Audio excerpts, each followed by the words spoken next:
Dan, Allan actually used to maintain all this, so he would take care of all this property here and maintain, I would assume, the ponds and the lawns and the grasses and the fence lines and a little bit of everything. He probably worked on these pumps that are here and made sure that the property was running properly.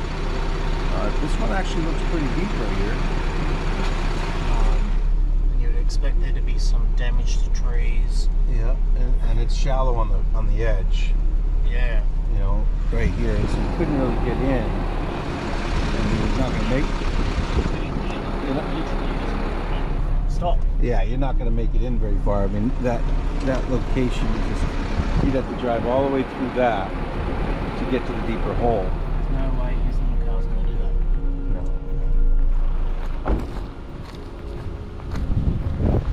No. You know, this is his house is right up there, up on the hill, and this is the closest water to the house. This is where he used to probably swim. That's what it looks like, is a swimming hole.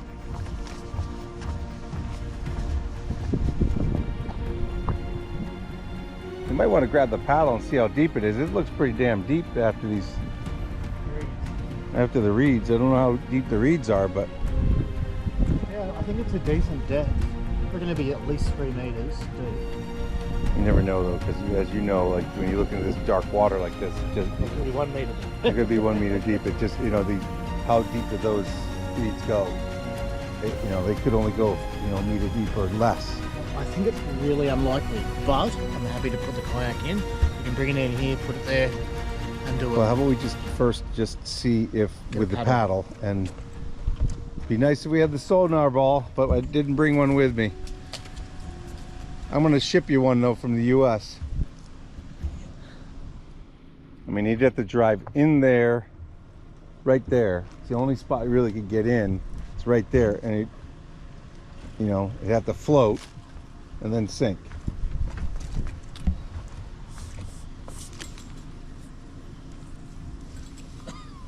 That's at the bottom. So it's 8 feet tall? Not quite. Well, no, yeah, I forgot. Maybe you're 5. Only, maybe 6.5. 5.5. So, yeah, but it's 7 feet deep.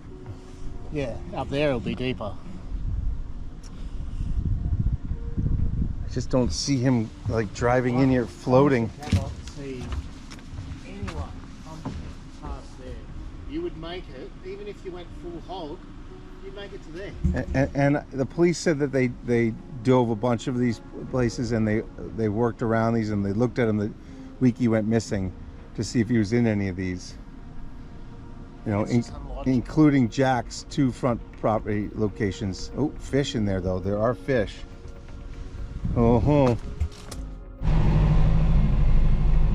that's the pond he used to work on. These are the fences that Allan used to spray weed killer on the fence line. This is a 100-acre parcel, and this house up around the corner is the cabin / shed that he used to sleep in. So this is actually where Allan lived and stayed when he was here. This is a garage that actually has a...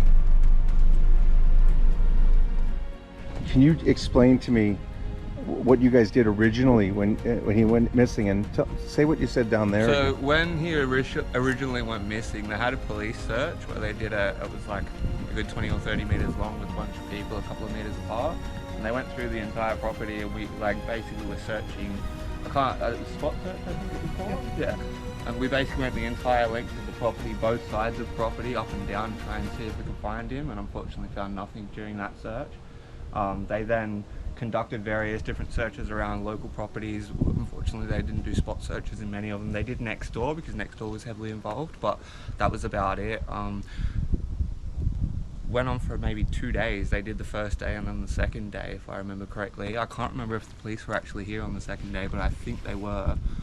and it went on for maybe 6 hours each time. And what do you know about Allan? Allan, I just know that he was a local caretaker. He was very off the grid kind of guy. Didn't have phone, didn't have bank account, anything like that. He worked for multiple people, like just cash in hand up and down the kind of street, doing just property maintenance, lawn mowing, bit of weeding, gardening, stuff like that.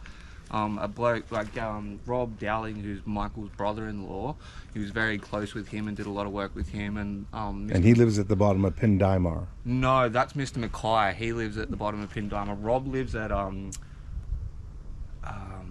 I'm just Rowdy Acres. That Rowdy Acres, okay, yeah, which so is it's at the just totem top. pole. Yeah, at the totem pole, you go down the hill. If you go up that hill to the right, Okay. it's kind of right up the top of that. Understood. Is Mr. Dowling's, and then all the way at the end of that street, if you would keep going down to where the water is, where Mr. Mackay lives. Okay, and this is where And this is where Allan lived. Allan lived. So Allan lived here, and in this caretaker's house that is attached to the garage, which is right next to the main house, yeah. right there. So he was very close with the family, which is Michael and Cheryl are the elderly couple that own the property, and then their son Daniel and their family comes up. They're all kind of very close. So he lived in a really pretty place with, you know, just a beautiful spot on the hill, and you know, to go missing was very abnormal for him, especially when he had work Tuesday, Wednesday, Thursday, Friday that he had already scheduled with Mr. Darling and Jack and all the friends in the area and the different landowners around here. He had bought a saw 30 days earlier and was working on it, and Jack told him to, you know, make some money with the saw by selling the wood, and then he just up and disappeared. So, you know, again, Allan went missing in essence from right here at 8:01 in the morning, and at 9 o'clock he was seen on Pindimar Road at the corner of Mayall Ave or Mayall Road, which heads out to the Pacific Highway. So we're not sure if he went north or south on the Pacific Highway, but he went missing from here. Yeah. It's only relatively new.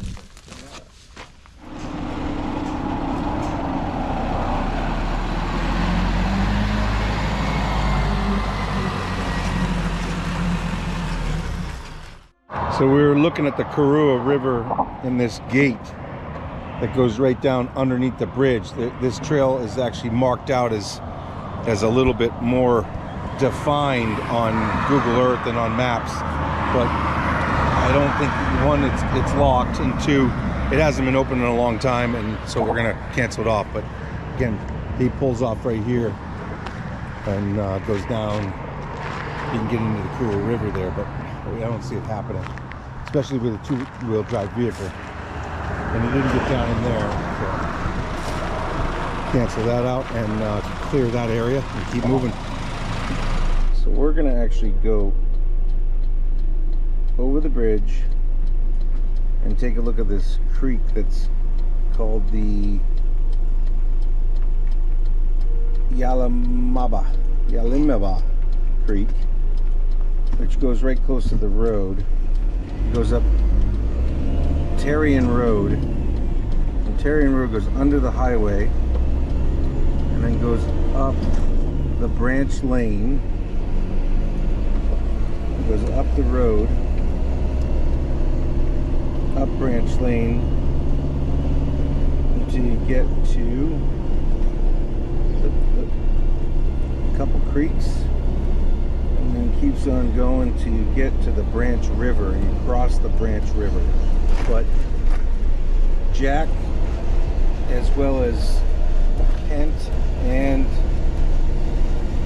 others, have said that the Branch River is shallow. So we're gonna check it out. In the middle of the woods, deep on a dirt road, and we came all the way out here to see if this was deep enough, and we can see bottom everywhere. But amazing little pond out here in the middle of nowhere, and a hill. And Dan wants to cross this bridge with the big truck. Yeah. I'm gonna just watch you do it if that's the case. She's hardly even touching the sides. Dan says there's no weight limit